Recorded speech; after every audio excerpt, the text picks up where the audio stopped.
All right, so I'm going to kick us off. Thank you all for being here. Quick introduction, I'm Lucas Chaya. I'm a local entrepreneur based here in Austin. I own a business in Argentina. I'm born and raised in Argentina, own a business there, and own another business here in the Austin area.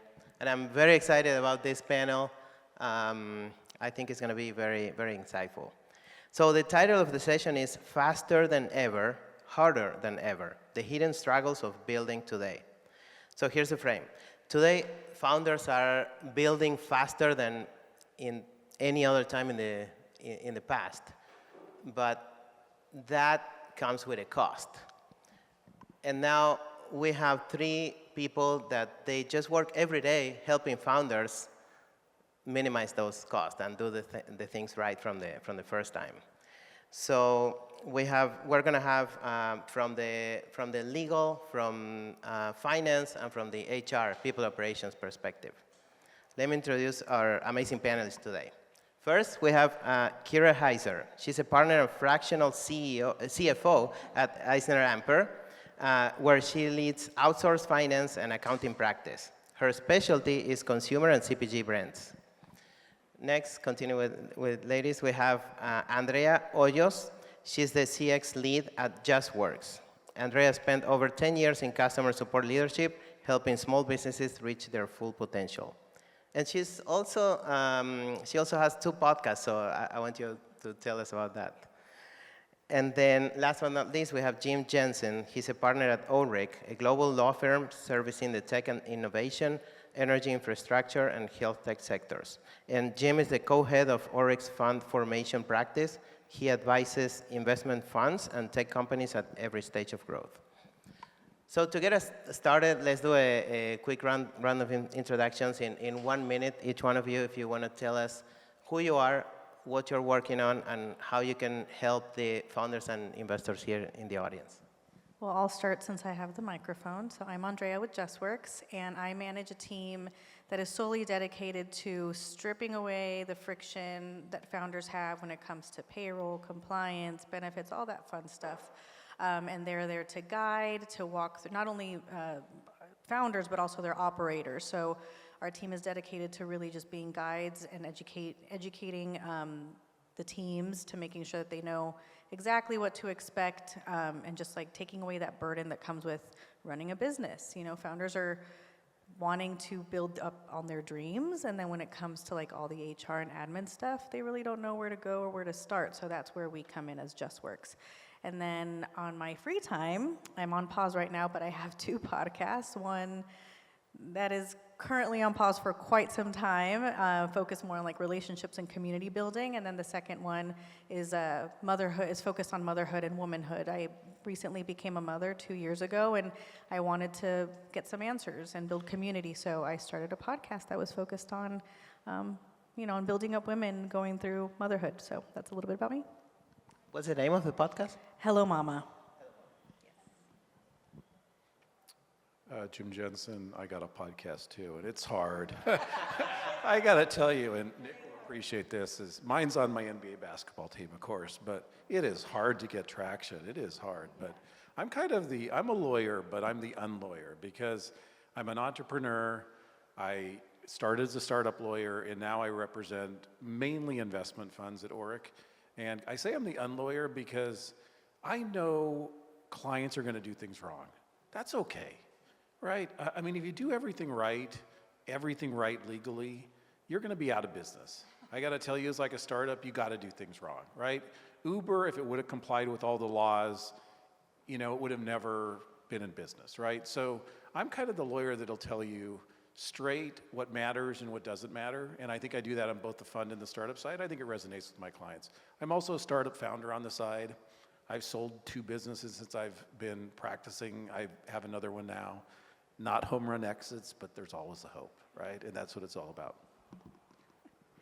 That's great. I'm Kira Heizer. I am not an entrepreneur, and I do not have a podcast. I'm a finance person. I am a partner at EisnerAmper, which is a CPA firm, and I lead a team of professionals that provide finance and accounting for companies, startups, and for portfolio companies for VC funds. And my background, actually, my entire career was in consumer goods, starting out in mergers and acquisitions and investment banking in Houston. And then I was in private equity in Switzerland, helping Swiss investors invest in U.S. startups. So I've had a big career. I kept firing myself from the companies when I was a CFO because they didn't need a full-time CFO. And so I discovered fractional CFOing, which is what I do now. That's awesome. Thank you, everyone. I like what you said, Jim, like if you do everything right and buy the books, you're probably going to be out of business at the beginning. So focusing a little bit on that, there are some things that are crucial and they have a cost if you defer them. And I would like to see in each one of your fields, what do you see that is the most expensive thing that you see founders that they defer in your domains? I'm going to stay with you, Kira. Since I have the microphone? Yeah. Well, I would say there are a lot of mistakes that cause financial burden to startups.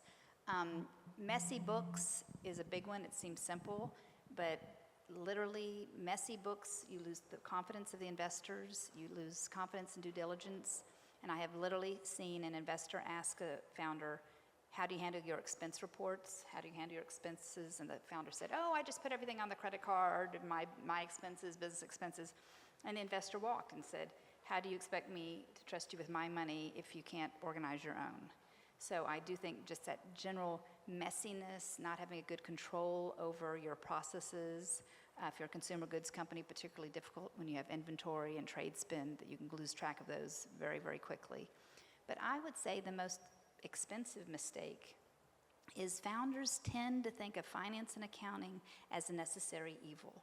It's something that they have to do their taxes, or they have to do because some investor is going to ask for their books.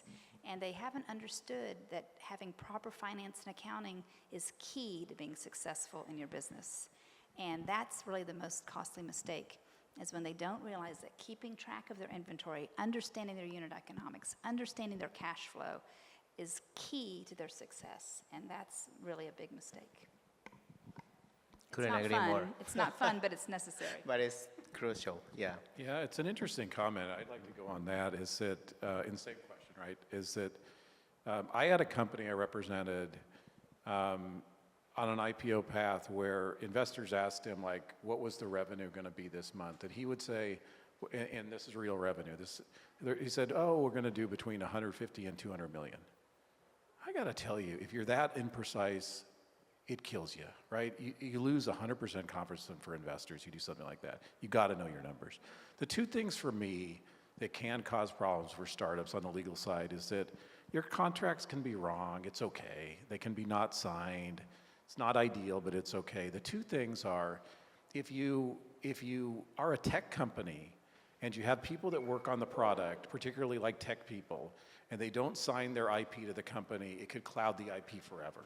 I'll give you an example of that. Is I represent a company where in the first round of funding, they were letting go of the CTO, and the CTO hadn't signed an invention assignment agreement, and they're trying to tell the investors, which are real VCs, hey, it's okay, they didn't really develop anything. It's the CTO. You're like dead. And if it's an angry relationship at that point in time, it's really hard. So that's one. The second one is, I think self-help legal is fine, right? I have businesses on the side, as I said, and some of the agreements are not done. And I'm a lawyer, right? This is what I do all day long.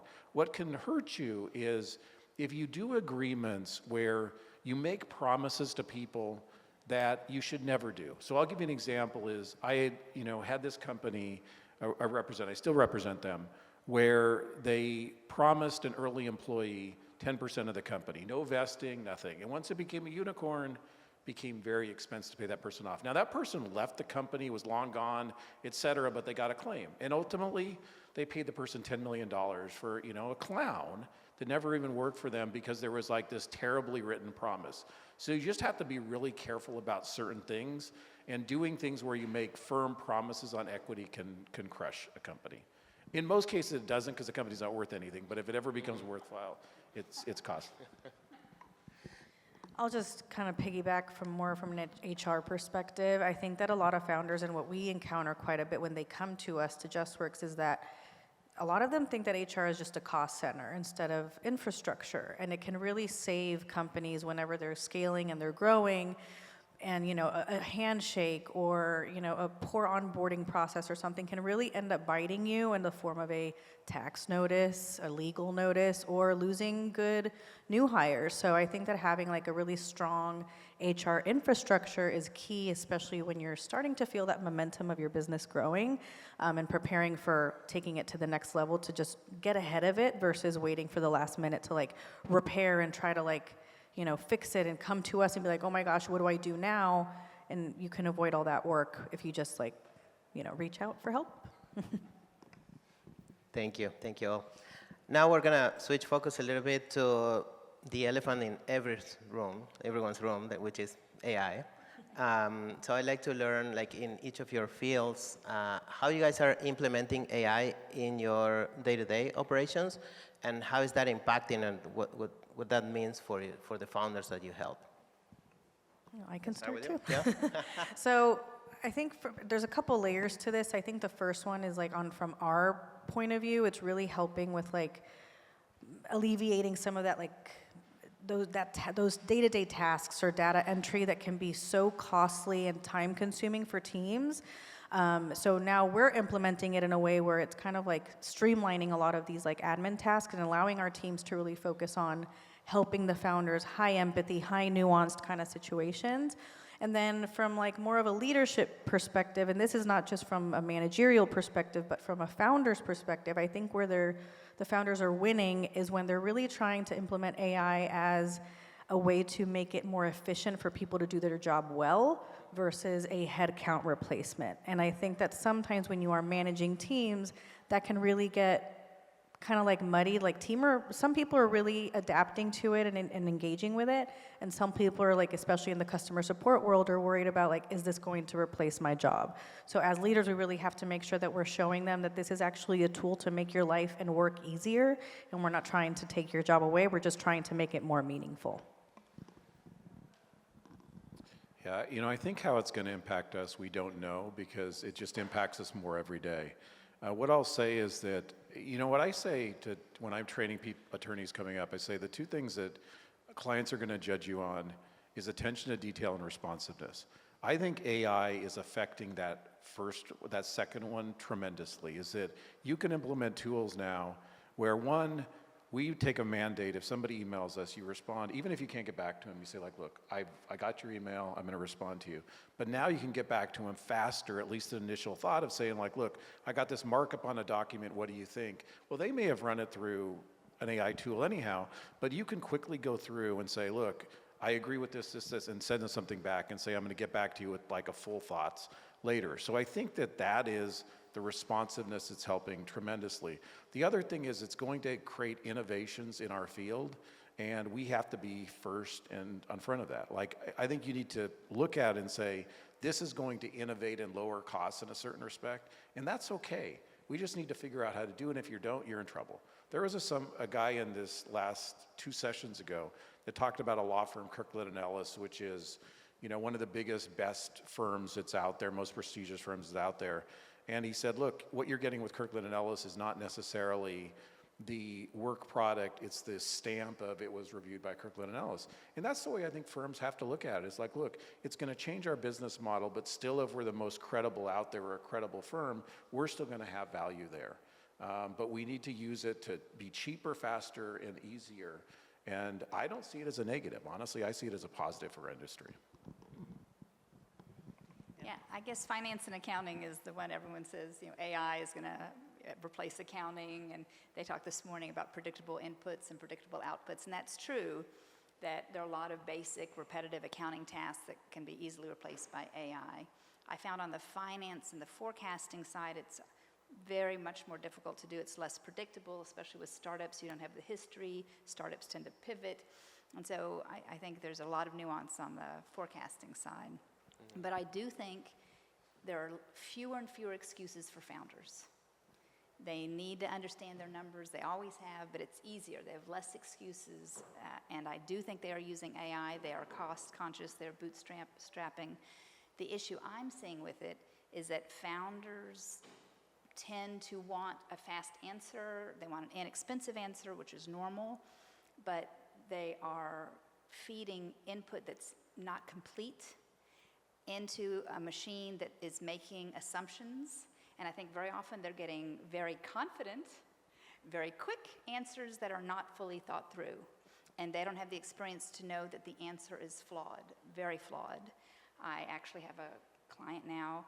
I was her fractional CFO, and then she grew and she hired a fractional CFO, and they were using AI and to do their forecast. And literally, she thought she had money through November, and they ran out in April. So she's called me.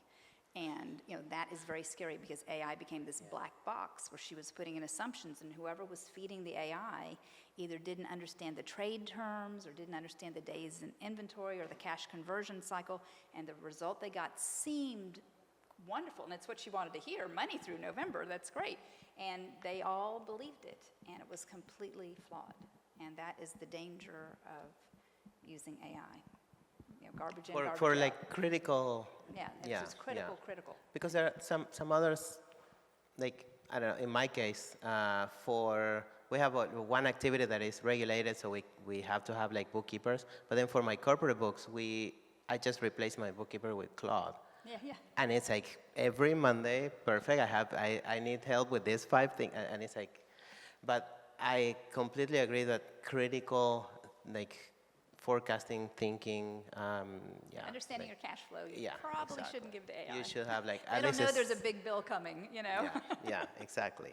So speaking about that, like, I want to switch to when is like the break point, because you can start informally, you can start using AI in each one of the fields. Like if we start with finance, you can start like with do it yourself, like, I don't know, managing your QuickBooks and Yes. But then once you pass a certain level, when is that break point? Yes. What do you see?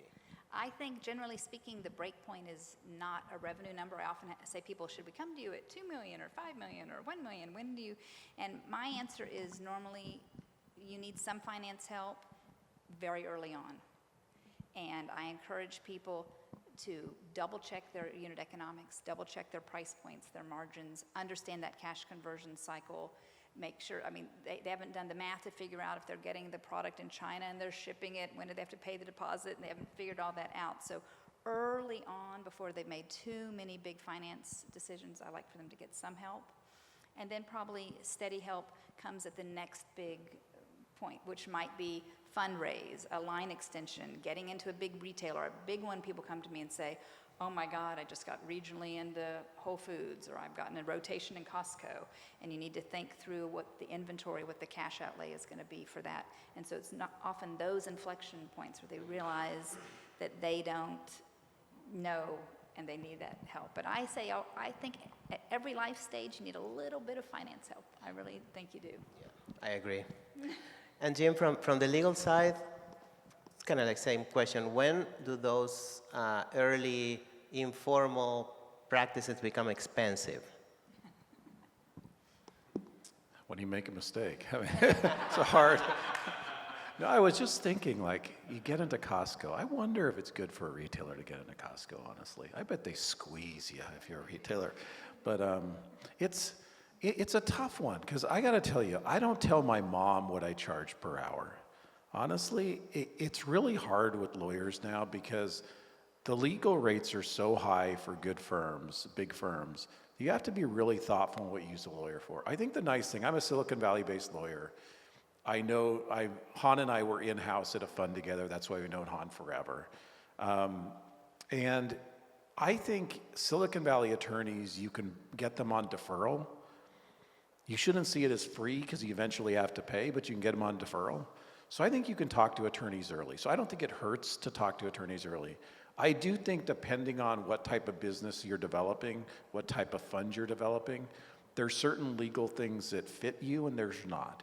What I mean by that is a lot of startups now incorporate on Stripe Atlas and on Clerky and services like that. I think Stripe Atlas may even be free other than filing costs. Not bad docs. They're one of our competitors' docs that are used. Usually it's fine. But I would tell you that I think you should engage that you at least have a relationship with a lawyer earlier rather than later. And then you decide strategically what things you use that lawyer for. You can't use them for everything. Lawyers are just too expensive, but I do think it helps to start early because I think you can have a conversation and out of that conversation get what you shouldn't do, et cetera. And I'll tell you, I've started relationships with clients that I have one that later became a public company client of my prior firm that I started at first like 3 years of just having discussions with the guy, and we'll do that. Many lawyers will do that, to start the relationship. So that'd be my answer. Lawyer answer, not really answering anything, but kind of like a lawyer does. And Andrea, yes, same question on the people infrastructure. Like, what's a good enough people infrastructure setup at like $1 million ARR or $5 million ARR? Where is the breakpoint that you need to? Yeah, so with a $1 million ARR, like the good enough, I'd say, is like you're starting a business, it's small, the founder can still be participating in interviews and company walkthroughs. The founder has a hand in everything and can remember people's names. But then when you're scaling and you grow and you triple that or you double that, then it's a lot harder for a founder to remember every single person's name. I will tell you from experience, I'm not going to name company names here, but my previous job, I remember that we had lunch with the CEO, and then within 3 years, the company blew up, and then he clearly did not remember anybody's name or didn't know who he had been hiring. So I think that it's important for founders to understand that in order for you to maintain or to avoid cultural debt, where you could really get to a point where you're losing the essence of your company, it's important to have proper infrastructure. You don't want to have managers that have been with you from the beginning, but then you're hiring managers 5 years later and nobody's managing people the same way, or they're giving different direction on one specific topic. You really want to make sure that you have a strong structure, you have those performance frameworks in place, that you're hiring, that your interview process is consistent with the culture that you want to build and not lose sight of that. So I think that that's the difference and the breaking point, I'd say, is, again, I think I mentioned it earlier, when you're gaining that momentum and you're going from a 10-employee company to now a 100-employee company, that is a big, big shift in every sense of the word. So it's important to kind of prepare for that ahead of time, and I think that companies or founders typically wait a little too long, and so when they're losing talent or they're getting, HR complaints that maybe could have been avoided, I think it's because they haven't really realized that HR, like I mentioned earlier, is more of an infrastructure versus a Band-Aid to put on something when the problem has already arisen. So, Thank you. And for the sake of time, to finish the discussion, I want to ask you guys, and also to sell yourself a little bit, but who should reach out to you and why? And who do you want to connect with at this event? well, I have the microphone. We have a booth right outside. So if you're a founder and you're finding yourself in that place where you're kind of navigating the ABCs of HR, so UI, Cobra, payroll, what is all this? What do I do? This is where we come in to help. We really, truly, our goal is to help founders and companies grow with confidence. We say it all the time, and we truly, truly mean it, because we know how complex it can be. So if you're finding yourself in that place where you're really not knowing where to even start, you might not even need a PEO. Maybe you just need payroll, but we're here to help and to guide you, to help you decide what it is that you would need to help your company grow, to make it scalable, to make it successful, and for you to stay compliant, because that's very important. Yeah, it's a really good question, because there's one of my favorite movies, and I see some people old enough that they would have seen this movie. I bring it up in my pitches like kids don't know this movie, but it's Wall Street. Is that Bud Fox went after the whale Gordon Gekko, and he was and then he won Gordon Gekko, and that was a great thing for him. Me in my practice, I honestly find connections are random. I am looking to talk to anybody about anything, and you never have any idea where it's going to go. So I used to, now I don't have time to do it, but I used to go to a lot of events and just talk to a bunch of people. And I find that that's the best way for me to connect with potential clients and people I can help is through that. So I don't go to a room and say, hey, I got to talk to these people. I talk to anybody who wants to have a conversation. So another lawyer answer. That's So, awesome. I'm a Seinfeld answer. Yeah, I kind of agree with you. I like talking to people. I love talking to founders. I love meeting founders, and I love hearing their stories and why they're doing what they're doing. I think they're all very brave and courageous, and I would not have the nerve to do what some of them are doing. But I have a background in private equity, and I like talking to the VC firms as well. When I was doing finance for the portfolio companies, I standardized the board packs. I standardized the chart of accounts so that when they were looking at the dashboards, the KPIs were similar across all the portfolio companies. They were looking at comparing apples to apples. It made their review of the portfolio company's performance a lot easier. And I would like to do more of that. I think it's helpful for the brands because they can see where they sit amongst their peers, and it's very good for the portfolio companies to know how they can compare and who needs help. So I'd like to talk to more VCs for that. That's awesome. Well, thank you to all three of you. I really enjoyed the conversation. I hope everyone enjoyed it as well. And I think like the one takeaway that I will take today is like finance, legal, and people operations are, they may seem like tomorrow's problem, but they are today's problem. And with AI, tomorrow is coming. So, yeah. Thank you all.